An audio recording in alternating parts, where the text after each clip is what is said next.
জাকবা ছাত্রলীগ কর্তৃক আয়োজিত প্রতিষ্ঠা বার্ষিকী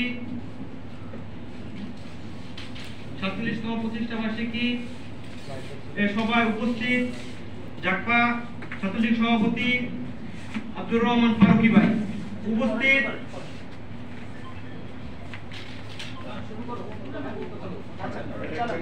উপস্থিত জাকবা মনোনীত চেয়ারম্যান তাসমিয়া প্রধান আপা।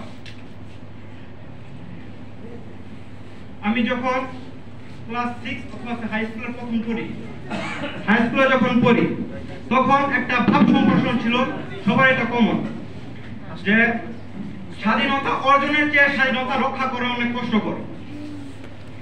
এটা তখন আমি জাস্ট একটা ভাব সম্প্রসারণ হিসাবে নিতাম, কিন্তু 5ই আগস্টের পর, দেশ স্বাধীনতার পর, এটা আমি আমার জীবনে প্র্যাকটিক্যালি ভোগ করতেছি। আমি এক সময় মনে করছি 5ই আগস্টের পর যখন ফ্যাসিস্ট চলে গেছে, আমরা হয়তো একটা নতুন স্বাধীন ফ্যাসিজম বিরোধী স্বাধীন বা যাই বলেন চাঁদাবাজি টেন্ডারবাজি হবে না, কিন্তু অনেক আফসোসের সাথে এগুলা বন্ধ হয়নি। ফ্যাসিজম চলে গেছে কিন্তু তা বন্ধ হয়নি। তার মধ্যে একটি অন্যতম উদ্বিগ্ন একটি ঘটনা কিছুদিন আগেই ঘটছে পাথরঘাটা অঞ্চল এলাকায়। পাথরঘাটা অঞ্চলের একটা এলাকায় যুবলীগ এক ভাইকে হত্যাকাণ্ডের সন্দেহের জেরে ছাত্র শিবিরের সভাপতি ওইখানকার দায়িত্বশীল তার উপরে হামলা হয়েছে।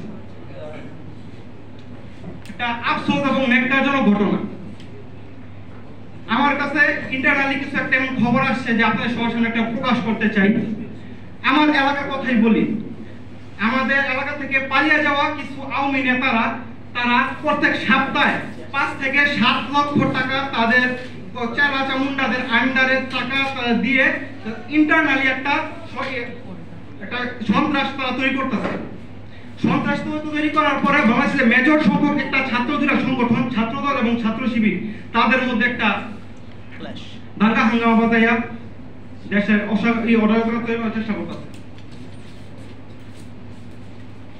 এগুলো আমাদের সবার চোখে এবং সবার কাছে একটাই তথ্য দেয়, ফ্যাসিজম চলে গেল, ফ্যাসিজমের কিছু চালাচামুন্ডা এবং তাদের যে কালো থাবা এখন আমাদের দেশে রয়ে গেছে। জাকবা ছাত্রলীগ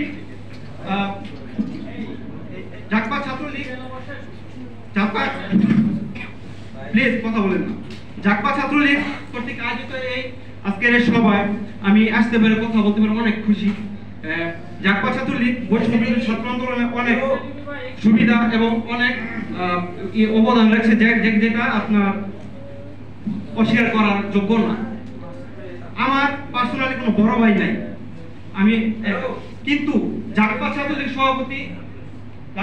সভাপতি আমার আব্দুর রহমান ফারুকী ভাই আমার কেন্দ্রে আমার রাজনীতি করতে আসার পরে ওনার থেকে আমি যত কিছু পেয়েছি, আমি মনে করি যে আমার কোনো বড় ভাই ছাড়া না।